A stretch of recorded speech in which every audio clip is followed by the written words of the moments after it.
Hi అండి, welcome to TD talks. ఇవాళ మనం బెలూన్ స్లీవ్స్ ఎలా కట్ చేసుకోవాలన్నది చూద్దాము. ఇక్కడ నేను నార్మల్ హ్యాండ్ లూజ్ వచ్చేసి 10 ఇంచెస్ పెట్టుకున్నాను.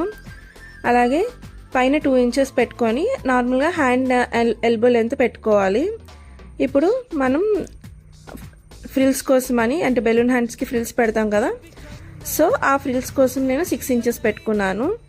హైట్ వచ్చేసి 2 ఇంచెస్ పెట్టుకున్నాను. అంతకు మించి ఎక్కువ పెట్టుకున్నా మనకి హ్యాండ్ అన్నది బాగోదు, సో అలా పెట్టుకోవాలి. ఇప్పుడు మనం హ్యాండ్ ఆర్మ్ హోల్ డ్రా చేసుకోవడానికి పైనుంచి 3 ఇంచెస్ డౌన్ డ్రా చేసుకొని అక్కడి నుంచి 2 ఇంచెస్ ఖర్చుకి డ్రా చేసుకోవాలి. ఇప్పుడు అక్కడి నుంచి అక్కడికి స్ట్రైట్గా ఒక లైన్ డ్రా చేసుకొని మనం ఆర్మ్ రౌండ్ అనేది డ్రా చేసుకోవాలి.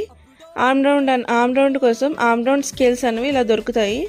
వీటితో డ్రా చేసుకుంటే మనకి నీట్గా ఫినిషింగ్ అది బాగా వస్తుంది. నార్మల్ హ్యాండ్లా కట్ చేసేసుకొని దానికి extra 6 inches loose 2 inches height cut చేసుకుంటే సరిపోద్ది. మనకి ఆ లెంత్ మనకి ఫ్రిల్స్ పెట్టుకోవడానికి సరిపోద్ది. అలాగే బెలూన్ స్లీవ్స్కి ఎప్పుడు మనం లైనింగ్ పెట్టకూడదు, నార్మల్ మెయిన్ ఫ్యాబ్రికే పెట్టుకోవాలి. అలా అయితేనే మనకి ఫ్లోయిగా బాగుంటుంది. ఇప్పుడు నేను ఆర్మ్ హోల్ ఫ్రంట్కి డీప్ కూడా కట్ చేసుకుంటున్నాను.